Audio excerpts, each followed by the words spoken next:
Bismillahirrahmanirrahim. Qala musannif rahimahullah ta'ala wa nafa'ana bihi wa ulumuhu fid dharain amin.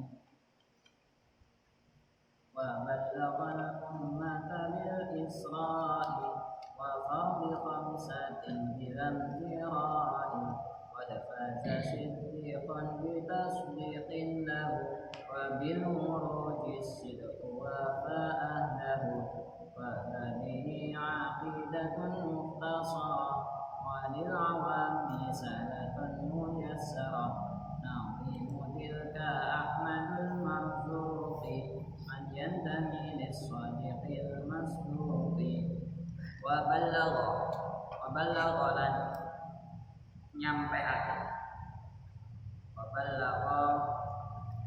nyampeake atau nekake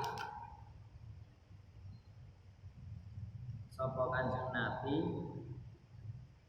Wabalaghalan nyampeake sapa Kanjeng Nabi al ummata ing umat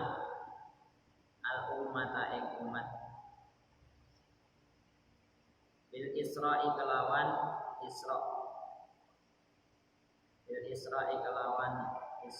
peristiwa Isra wa fardhi khamsatin lan fardune salat 5 waktu Hilang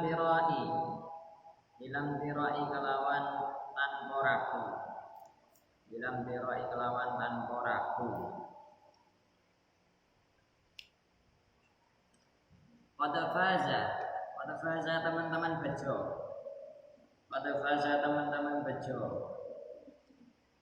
Sapa siddiqun Sayyidina Abu Bakar As-Siddiq.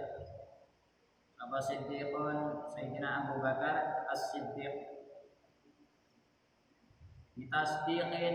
ditasdiqin kelawan benerake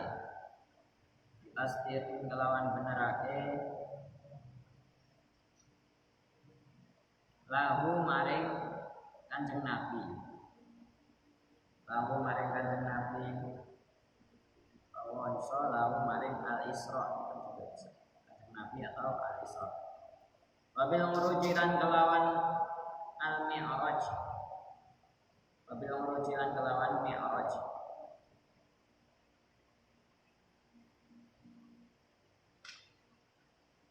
as-sidqu utawi sifat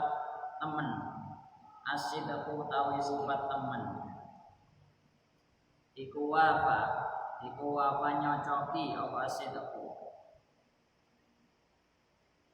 wafa nyocoki apa as-sidqu ahlahu ing ahline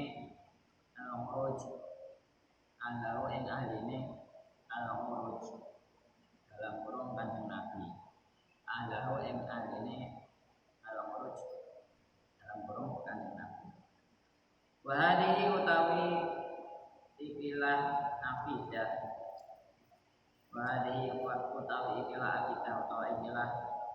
nadoman mendumah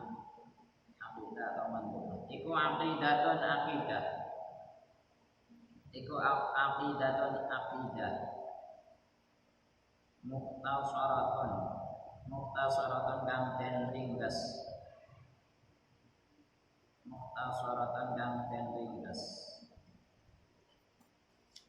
walil awami lan iku keduwe wong awam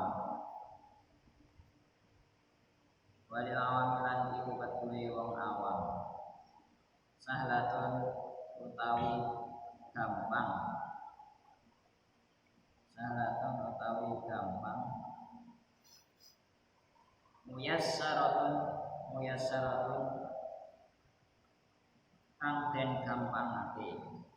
muyassaratun kang den gampangake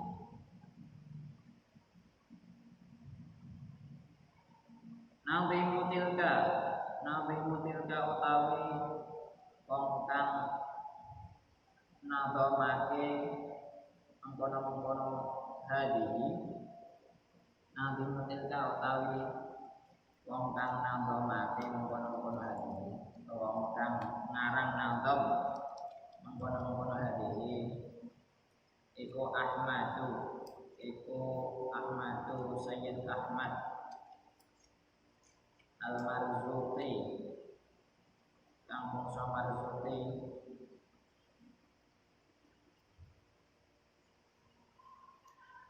man ya iku wong utawa rupane wong yantami kang condong sapa man yantami kang condong sapa man garis miring tumbuh condong atau tumbuh risadiqi maring kanjeng Nabi kang temen risadiqi maring kanjeng Nabi kang duweni sifat temen kang duweni sifat sidik risadiqi maring kanjeng Nabi kang sidik atau kang temen al-masduqi kang den benerake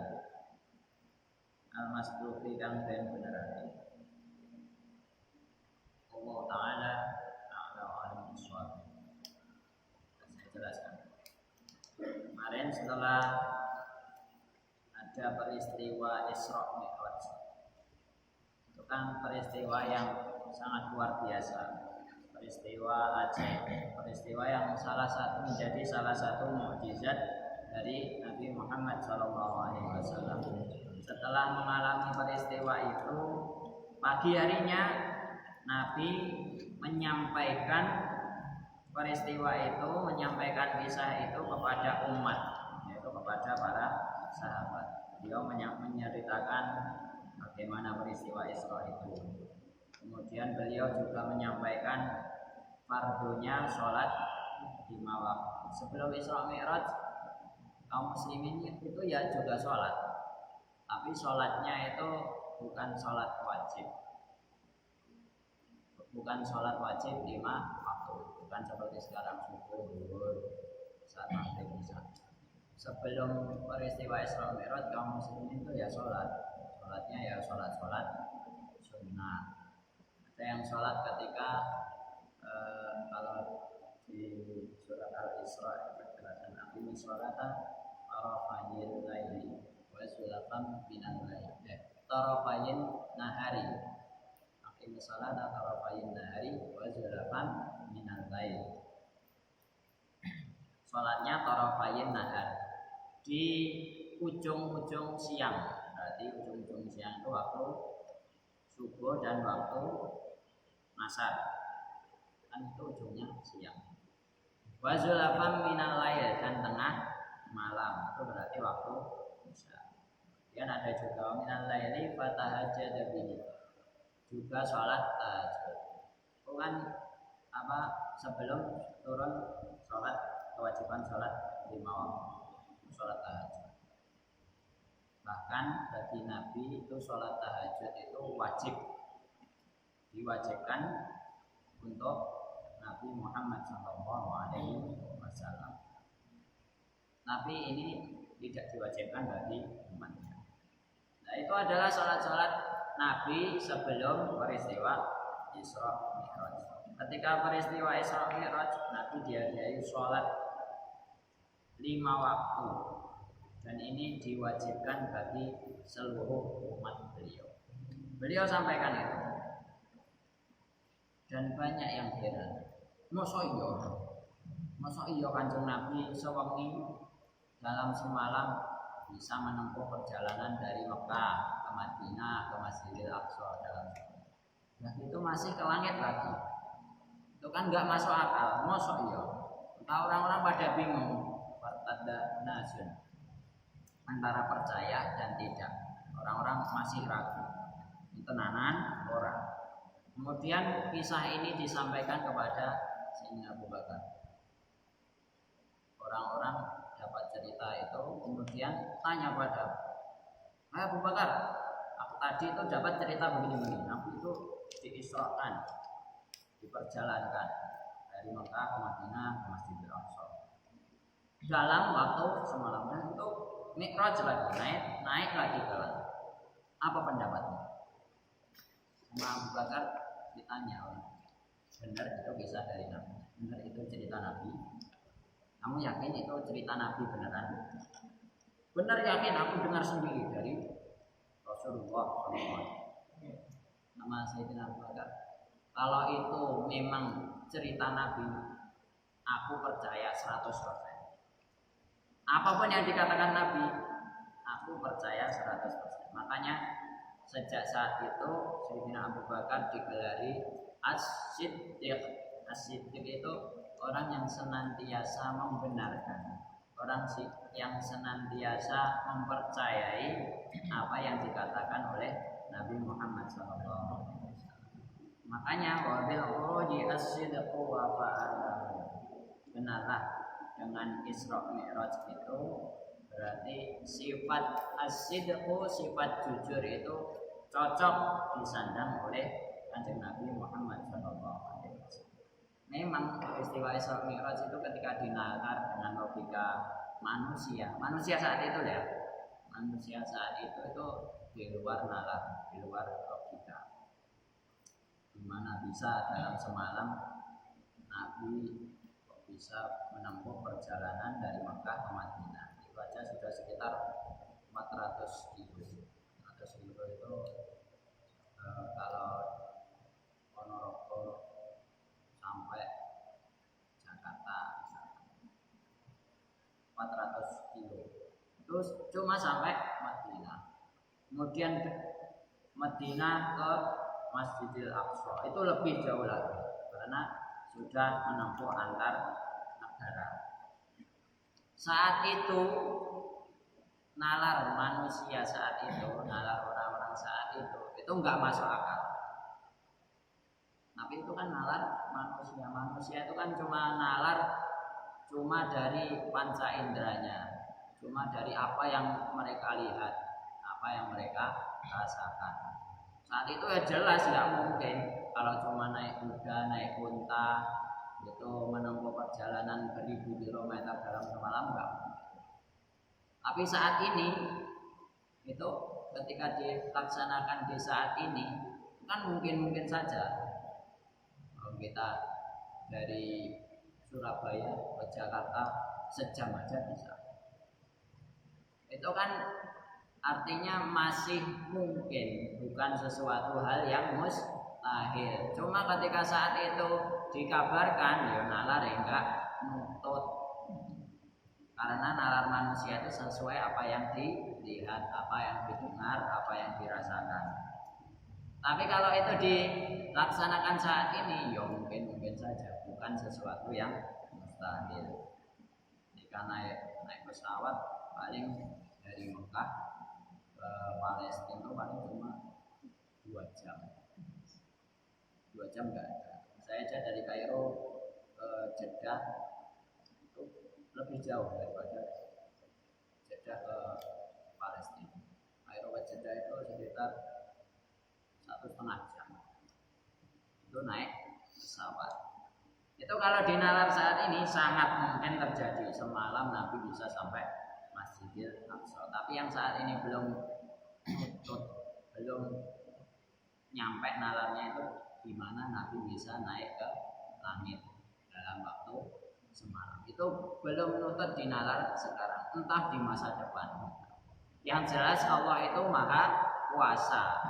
Mau menjadikan Nabi keliling dunia, keliling alam semesta dalam waktu semalam, bahkan sekejap mata, itu sangat mungkin bagi Allah Subhanahu wa taala. Gampangnya nalar ini. Ketika itu ya yang tadi yang paling gampang itu tadi. Zaman dulu nggak mungkin Nabi melakukan perjalanan dari Mekah ke Masjidil Aqsa dalam semalam. Itu nggak mungkin. Tapi zaman sekarang kan sudah mungkin.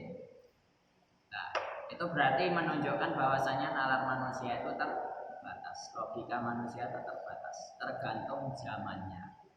Kalau zaman dulu nggak mungkin, zaman sekarang mungkin, berarti nalarnya zaman dulu itu masih terbatas. Kalau zaman sekarang mungkin karena manusia sudah bisa melihat, sudah bisa merasakan sendiri. Yang belum mungkin itu zaman sekarang gimana cara naik ke langit dalam waktu semalam. Itu masih belum mungkin karena nalarnya sudah nutut. Entah kalau beberapa tahun mendatang atau berapa ribu tahun mendatang itu bisa. Yang jelas ketika Nabi naik ke langit itu sudah beda dimensinya. Kita kan berada di dimensi 4 dimensi. Ada dimensi panjang, ada lebar, kemudian tinggi. Itu kan 3 dimensi. Tambah satu lagi dimensi ruang dan waktu. Ruang dan waktu itu kita rasakan di dunia ini. Tapi kalau kita sudah naik ke langit, itu dimensinya beda lagi. Salah satu contohnya sehari di bumi itu kan beda sama sehari di planet Mars, sehari di planet Venus, sehari di planet Jupiter, kan beda. Itu sudah beda hitungannya. Setahun di bumi itu jauh lebih cepat daripada setahun di Mars, setahun di Jupiter. Karena apa? Lintasannya semakin panjang. Ini matahari kan lintasannya semakin panjang. Semakin dekat berarti setahunnya semakin cepat. Merkurius, Venus itu semakin cepat. Tapi semakin panjang lintasannya itu kan waktu setahun di sana itu juga semakin lama. Maka jangan heran ketika Nabi ke langit kemudian dalam waktu semalam itu bukan hal yang tidak mungkin, bukan hal yang mustahil. Karena Nabi ketika keluar dari bumi itu sudah ada di dimensi lain, ada di dimensinya malaikat, di alam malakut. Malakut itu mereka bisa melihat kita nggak bisa melihat mereka. Dimensinya di alamnya para nabi, alam roh, alam arwah. Dimensinya sudah masuk ke surga, masuk neraka. Itu sudah beda dimensinya, beda ruang dan waktunya dengan kita. Bisa jadi ketika di alam malakut, alam malaikat itu malaikat dari langit ke bumi bisa secepat cahaya. Itu karena dimensinya beda. Dan waktu di alam mereka itu juga beda dengan alam. Apalagi kalau sudah mencapai Sidratul Muntaha, bertemu Allah Subhanahu wa taala. Itu sudah nggak butuh waktu, sudah nggak butuh ruang, sudah nggak butuh tempat. Karena apa? Allah itu tidak butuh makhluknya. Itu berdiri sendiri, tidak butuh makhluknya. Seperti yang kita jelaskan di sifat-sifat Allah.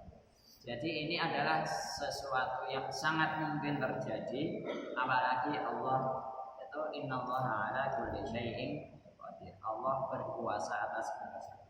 Makanya beruntung bagi Sayyidina Abu Bakar.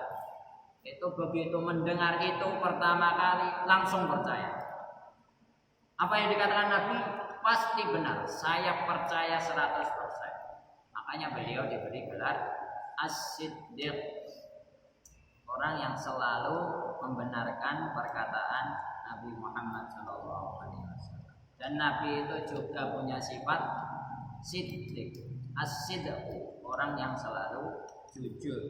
Makanya ketika Nabi menyampaikan seperti itu, Sayyidina Abu Bakar lah yang pertama kali menerima.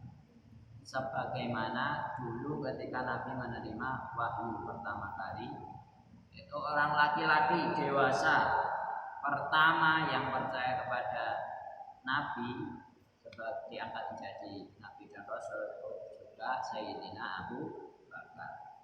Makanya beliau adalah orang yang paling dekat dengan Nabi, orang pertama yang menggantikan Nabi karena beliau yang paling paham dengan Nabi Muhammad SAW. Makanya jangan setiap itu enggak logis. Enggak logis itu menurut akal kita. Sementara menurut akal orang lain jangan-jangan itu malah sangat logis. Karena akal kita itu sangat terbatas. Akal kita tidak bisa menampung semua peristiwa alam, semua kejadian yang ada di alam semesta ini. makanya sangat terbatas. Ya, kalau dapat masukan dari orang lain itu kita terima sebagai masukan, sebagai saran, karena ya itu sekali lagi akal kita sangat terbatas dan tidak setiap hal itu harus bisa dilogika. Ada hal-hal yang supranatural, ada hal-hal yang metafisik yang tidak bisa dijangkau oleh akal. Kalau itu datang dari Al-Quran, datang dari As-Sunnah, itu kita wajib percaya 100%. Ya. Meskipun tidak masuk akal, karena Allah itu innallaha ala kulli syai'in qadir, berkuasa atas segala sesuatu. Wa hadhihi aqidatun mukhtasarah wa lil awami syaratun muyassarah. Inilah yang disampaikan oleh musannif, oleh orang yang mengarang nazm ini, mulai awal sampai peristiwa Isra Mi'raj itu adalah aqidah mukhtasarah, aqidah yang diringkas, aqidah yang ringkas, yang wajib kita imani, yang wajib kita ketahui, dan yang wajib kita yakini. Dan aqidah ini dirangkum walil awami sahlatun muyassarah, dirangkum dan diringkas agar mudah dipahami oleh orang awam. Ini aslinya itu pelajaran anak SD. Makanya orang awam gampang paham. Siapa yang mengarang nazm ini? Nabi Mutilka Ahmadul Marzuki. Yang mengarang nazm ini adalah Syekh As-Sayyid Ahmad Al-Marzuki. Ini sudah kita jelaskan di awal di pembukaan di mukaddimah. Beliau itu adalah man yantami lis-sadiqil masduqi, orang yang tumbuh dan condong kepada kanjeng Nabi Muhammad sallallahu alaihi wasallam. Beliau yang punya sifat shadiq, yang punya sifat siddiq, orang yang jujur. Selain jujur, beliau juga al-masduq, juga dibenarkan oleh para sahabat beliau. Dan terutama beliau juga dibenarkan, didukung oleh Allah Subhanahu wa taala sebagai Tuhan yang mengutus beliau menjadi nabi dan rasul. Itu artinya masduqi, orang yang dibenarkan, yang dianggap jujur. Oleh siapa? Pertama oleh Allah, kedua oleh para sahabat. Allah Ta'ala ala rasul. Al-Fatihah.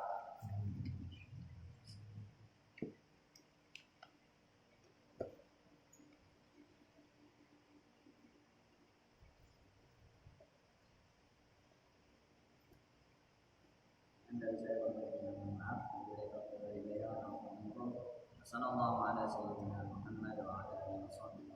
Assalamualaikum warahmatullahi wabarakatuh.